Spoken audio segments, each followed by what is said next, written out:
Okay, let us start. I'm just setting my phone's timer because I know full well that if I don't give myself some sort of time limit, I'll just keep waxing and going on. We continue our series on Stoicism, where we're going through the book Enchiridion by Epictetus in the translation How to Be Free by Professor A.A. Long. And today I want to read you and discuss two chapters, and they are not two consecutive chapters, but both deal with death. So I thought it might make sense to combine these two. The first one is chapter 16. When you see someone grieving at the departure of their child or the loss of their property, take care not to be carried away by the impression that they are in dire external straits, but at once have the following thought available. What is crushing these people is not the event, since there are other people it does not crush, but their opinion about it. Don't hesitate, however, to sympathize with them in words and even maybe share their groans, but take care not to groan inwardly as well. Now we skip ahead a little bit from chapter 16 to chapter 21. Set before your eyes every day death and exile and everything else that looks terrible, especially death.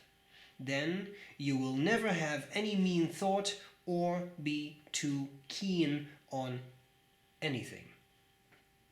Okay, so we have a twofold thing to discuss here, and I think one of the very important things here is the Stoic view of death.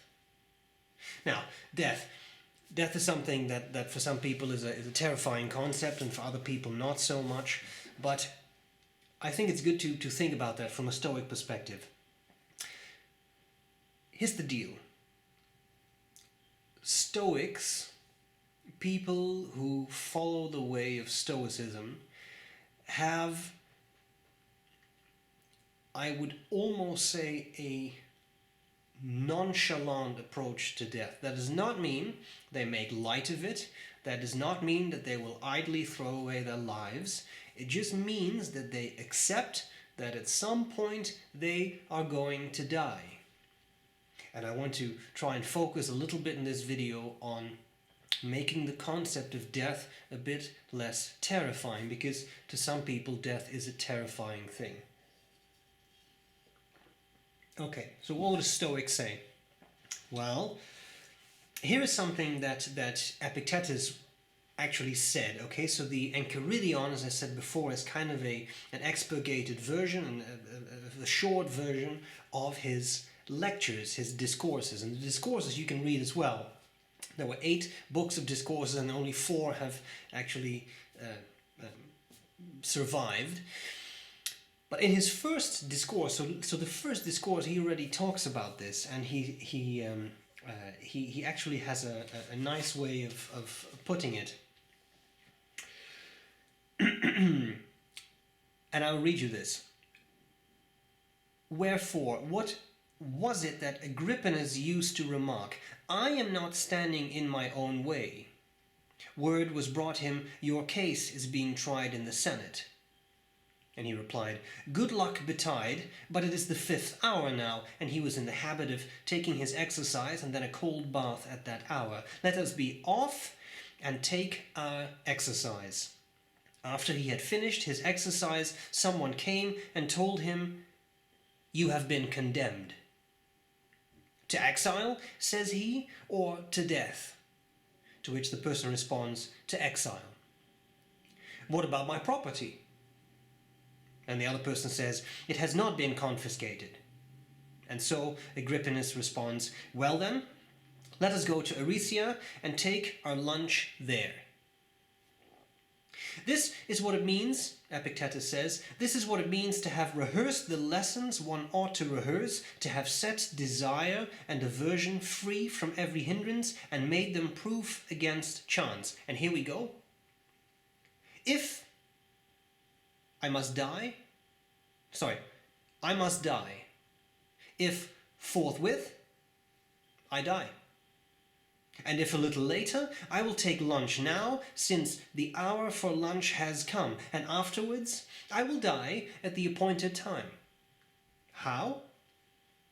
As becomes the man who is giving back that which was another's. Oh. What if you look at your life in this way? It's not actually something you own. Huh, you ever thought of life in that fashion? Maybe life is not your property.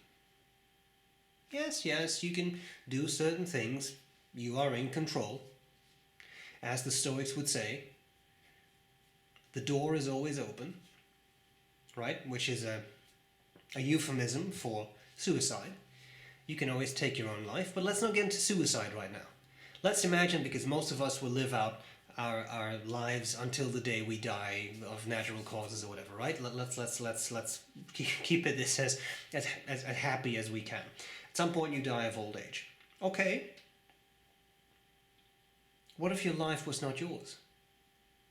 What if you consider your life to be borrowed time? Then all you're doing is what Epictetus says here, right? Beautiful, beautiful quote. How would you die? As becomes the man who is giving back that which was another's. It was never yours. Your life never was yours. Borrowed time. Right now, in front of this camera, I could die. Right now. Something could happen to me. I could die. I don't know what's going to happen. I might not wake up tomorrow. Or I might walk outside here, be hit by a car and die. We simply don't know. It is borrowed time. Right? That's a good way, I think, to look at your life. And Epictetus is actually quite clear about it. So if you look at the way he looks at death, in the discourses, you can also read, he said, and this is another very fascinating way, I think, to look at life. If you're afraid of death, right? He says, when death appears to be an evil, we must have ready at hand the argument that it is our duty to avoid evils, and that death is an inevitable thing. Yes, if you want to live your life of eudaimonia, your rich and fulfilling life, then you must be a sage. You try to be a sage, a very wise person who makes the right decisions all the time and who lives a life of virtue. Without virtue, without making the right decisions, without doing the right things, you cannot lead a life of eudaimonia. You cannot reach your full potential and lead this rich and fulfilling life. You cannot do that without virtue. That is impossible if you believe the Stoics. But if you want to be virtuous, you have to avoid evil. Because if you do evil things, then you're not virtuous. So if there is something that you cannot avoid and it is evil, then by definition you must do that thing because it is unavoidable. But then if it's unavoidable, how could it be evil? Death is an indifferent in the minds of a Stoic. It's an indifferent. Whether you lead, and this I'm paraphrasing Seneca, another famous Stoic, whether you lead a long life or a short life doesn't matter. It doesn't matter. Why not? Because whether your life is long or short will not affect how virtuous your life is. If you make all the right decisions, or at least as many right decisions as you realistically can as a human, because nobody is always right all the time, and sometimes you just have to make a decision that is not virtuous, but if you really try to be as virtuous as you can, it doesn't really matter whether you live 20 years or 120 years. It doesn't matter. You're equally virtuous, because you've made the same decisions as well as you could make them. And if you look at things from that perspective, why would death be that scary? You have borrowed time. and you do not know the time and the place of your death. It's not scary. You just go back into nothingness. And of course you can have all sorts of religious views, but I don't really want to get into that now. We're trying to be philosophers, as the Stoics would say. We try to reason things through very rationally, right? And if you have all kinds of religious beliefs, that's fine. I'm not saying you shouldn't. All I'm saying is we keep it simple. So you live on borrowed time, and death is not necessarily an evil. It's just a thing. And here's something the Stoics did to make things a little easier on themselves. Okay? To make things a little easier on themselves, relatively easy, because, I mean, don't think that a Stoic would be happy to just jump into death. No, but they looked at Socrates, who was forced to drink poison, and he was calm and rational about it. And in their mind, the Stoics' mind, Socrates was an ideal sage, right? This very wise person, and he just drank the poison. And he was okay. He was joking and laughing. It's okay. That does not mean that a Stoic looks forward to death. But to make it a little easier, a Stoic would think about death, would meditate on death a lot. And if you do that every day, especially if you're afraid of death, it may become a little easier once the moment is there. Now, I read from another book which is not Stoic at all, the Hagakure, and please don't comment on the size of my Hagakure, it makes me very insecure. In any case, the Hagakure, a samurai manual.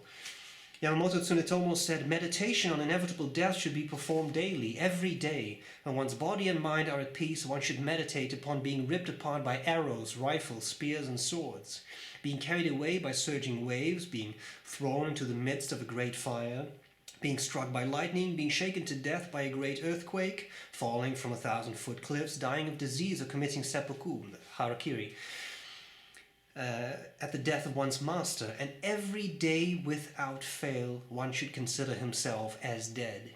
There is a saying of the elders that goes, step from under the eaves and you're a dead man. Leave the gate and the enemy is waiting. This is not a matter of being careful.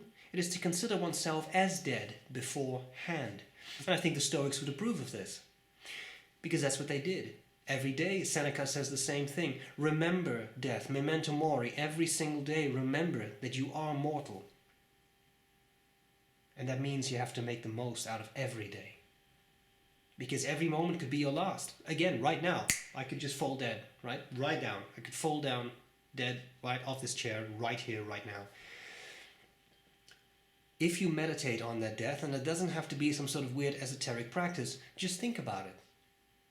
Just think about it. This is not about being morbid, but if you do this every day, you wake up and you think, well, this may be my last day, so I better make the absolute most of this day.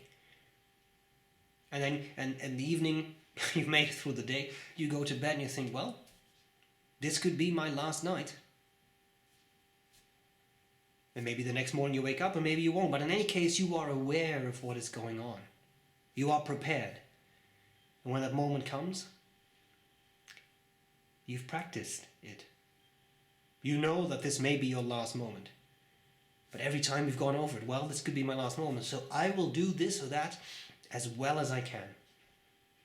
And then when that moment comes, it need not be so terrifying, because you have done whatever you could to make that day worth it. Make the most out of every day, every hour. Marcus Aurelius says the same thing. Everything you do, do it as if it is the last thing you will do in your life. And if you really do that, if you put so much time and effort into everything you do, isn't that a life of eudaimonia? Isn't that a rich and fulfilling life? Because you have given life your everything, your all. You have done everything as well as you could. Yeah, sometimes you will slip up. We all do. That's normal. That's what it is like to be a human. But if you really put this into practice, and you do everything with passion, not disturbing, sick passion, because then you're not a Stoic, but with passion, you do it well, you do it as well as you can, you give it your everything, I think you will lead a rich and fulfilling life of eudaimonia. And then when death comes, it's okay. Borrow time. It's okay. It doesn't need to be terrifying, because you know you have done everything you could to lead your life as well as you could. And that's it. I hope this, maybe slightly morbid, but in my mind very interesting topic, was a useful video, made for a useful video that has given you something to think about. And of course, very soon I'll be back with more Stoicism. I'll gladly see you later. Bye bye.